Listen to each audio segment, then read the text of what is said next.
Blood spilt the streets of New York and New Jersey in season 5 of The Sopranos, but we have to rank them all from 11th down to 1. Now, there was an episode where Junior attended about 20 funerals. Technically, all those deaths are included in season 5, but I, for one, barely remember them on my second rewatch. It's your first watch, so how are you supposed to remember them? We're not including them, it's just a bunch of coffin dodgers. Alright? That's not happening. That would be pointless. I'm talking about gunshots. I'm talking about people falling. I'm talking about people getting stabbed. Not coffin dodgers dying over a tin of tomato soup. Am I right? Man, who cares about the tomato soup? We prefer chicken here anyway, buddy.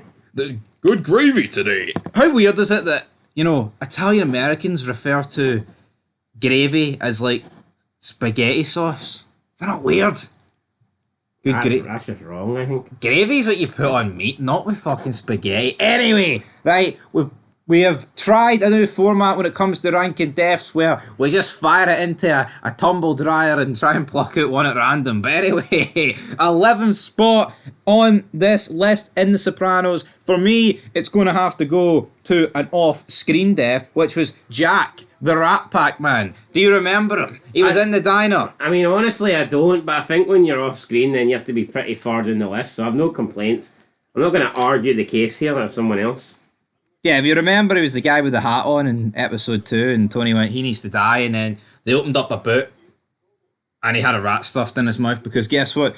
He was a rat, damn it. He was a rat. Up next, Oh, right. wait, I do remember him. Yeah, well, that's alright then. He remembers him, right. Up next, I'm going to go for Gilbert. Gilbert. Oh, This rock star.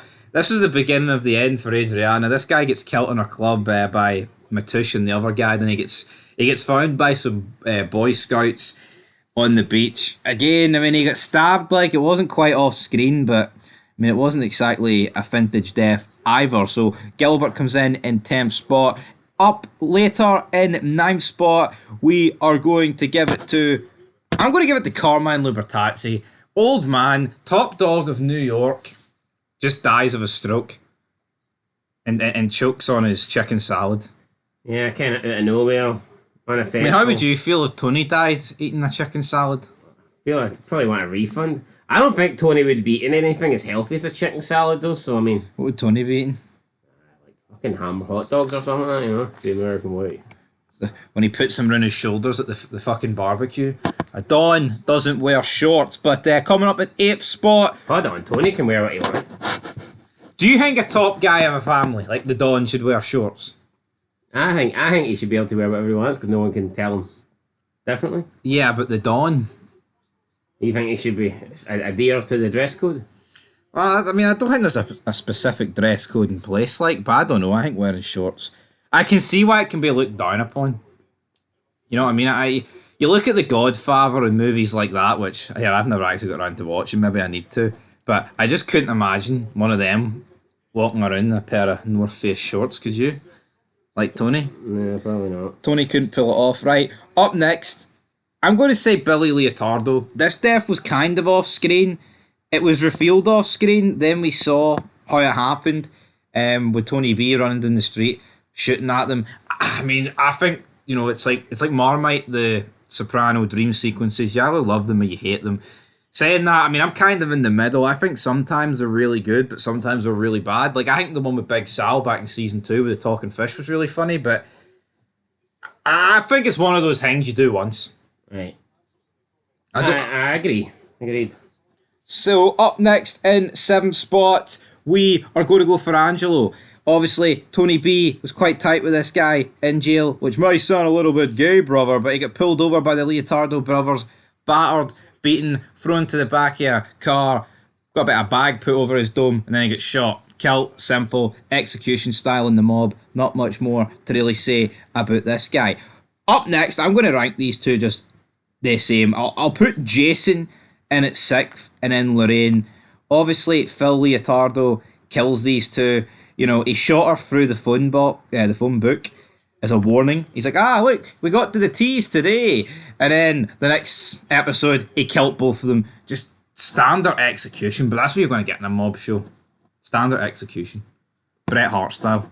Of course, I've never really seen the phone book death being done before, but And she just seems like a very strange character that they plucked out of nowhere.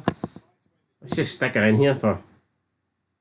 Yeah, it's like here. Like, where is she? Where did she come from? We've got everybody, going for the crying Jules. Carmine's dead. Who's going to take the numero uno spot? Oh, this almost felt like woke before woke was even the thing. But then again, if it was truly woke, she wouldn't have died. She'd have probably ended up on top of the fucking family. So like, On top. but it felt like they just plucked her out of nowhere just to have another person stake a case. Yeah. Right, we've got 4 deaths, right? So this is where we're going to go. I don't even think she felt that her case was, legit. She had no fucking backing at the end of the day, and I think you need some form of backing to go up the list. Right, so we've got 4 deaths to go. We've got Raoul, the waiter from the premiere, which Chris just throws a brick at him and he has a seizure after he was berating him and Polly, which I thought was pretty funny. We then have Joey Peeps, executed by... Holy shit, was that in this season? Aye. That was last year. It felt like a long time ago. Episode 1, that's probably why it felt so long ago. We're on about the one where Polly's still making Chris pay for shit. Aye, and he throws the brick at the waiter. He's like, how can you do this? I got family. Aye. Yeah, about the $20. He's spazzing out. About the $26 tip, then they steal his money. Pretty much. Damn, I felt like a long time ago. Oh. So we've got his death, we've got Joey Peeps, who executed by Tony B, we've got Adriana, killed off screen by Silvio. I think it was probably one of the off best. screen, but I mean, it's as close to on screen as you can get.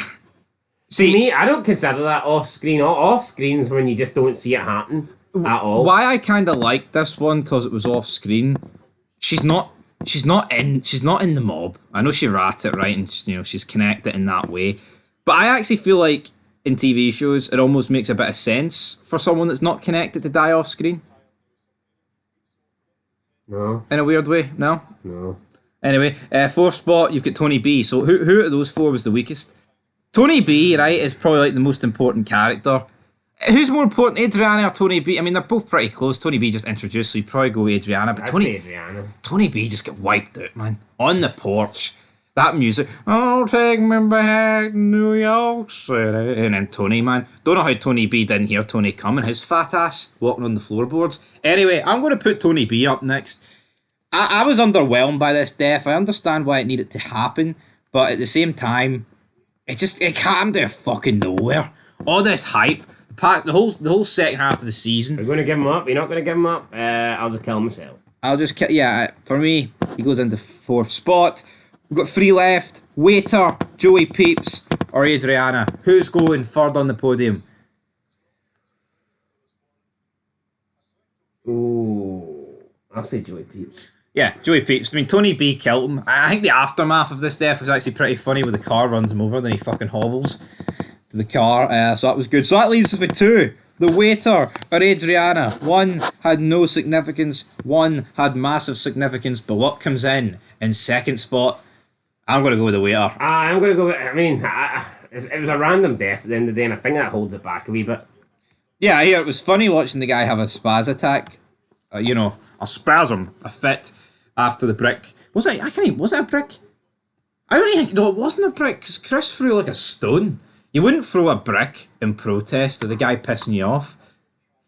No, I don't think you would. Not unless you live in the 6 counties. But we're moving on to Adriana, numero uno. I think she's going to California. She thinks she's in her own car, but then it quickly cuts to Silvio driving her. At this point, her fate was sealed. Bullet to the back of the dome. 2 of them. Well, I don't know if it was to the dome. I'm going to assume it was. And as Tony put it, she's a cunt. Did she deserve that death? That's probably another story for another day, but I look at Adriana. Would you say Adriana's death one of the best ones of the show? I Off think memory? so. The whole lion thing, and then... Would you be disappointed if it is the best death of the show? I mean, probably, but I already know how a couple of deaths go, so it's like... Well, put it this way, can Chris's nose being held be better than it? No. If you see more context? Well, maybe the context, but... I don't know. It wouldn't feel right ranking. What if Tony imagines killing Chris by his nose, but Chris actually goes out in a blaze of glory? That could happen. Anyway, guys, that's season 6. That's later down the line. Till next time. Peace.